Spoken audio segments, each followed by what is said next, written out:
When you start to play Genshin Impact, elemental reaction is the mechanic that the game shoves into your face around every corner.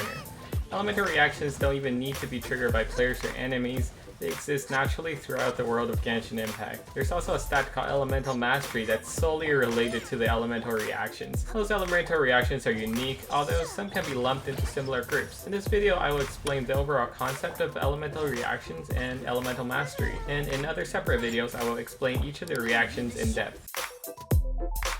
Elemental reactions occur when two elements meet. It's triggered by using an elemental attack on an enemy that's already infused with another element. That means there is already an elemental symbol on the enemy, and you hit them with an attack that produces a color damage number. Each different element has a different color damage number corresponding to the element, and the white damage numbers represent physical damage, which is not an elemental attack. There's no cooldown for elemental reaction, but there is a separate cooldown between each time an attack can apply an element to an enemy. This means you can't just spam elemental reactions with the same attack, but you can spam it if you just keep on using different attacks to trigger the elemental reaction. Also, most reactions remove an element infused on the enemy, so you have to reapply the element infusion to trigger the reaction again. Sometimes reaction will amplify the trigger attack's damage, some will trigger a second set of damage against the enemy, and others will just have special effects. Elemental Mastery stat is actually the simplest stat to understand in a game. If you open up the character's details page, it tells you exactly what it does. It increases the damage of elemental reactions by a certain percentage stated on the details page, or when it comes to crystallize, it just makes the shield stronger. That's it, that's all it does. And it has no other effects. It does not increase your non-reaction damage, and only elemental mastery of the character triggering the reaction will apply. So the elemental mastery of the character applying the first element doesn't even matter. Even if you don't know how elemental reactions work, you probably triggered some reactions while playing, or maybe you were on the recipient side of the reactions triggered by enemies. Reactions occur everywhere, and you definitely don't need to know exactly how they work to take advantage of them. But if you want to play the game more efficiently, it's definitely beneficial to know exactly how these reactions operate. Since every reaction has different uses, I would say there's no best elemental reaction, but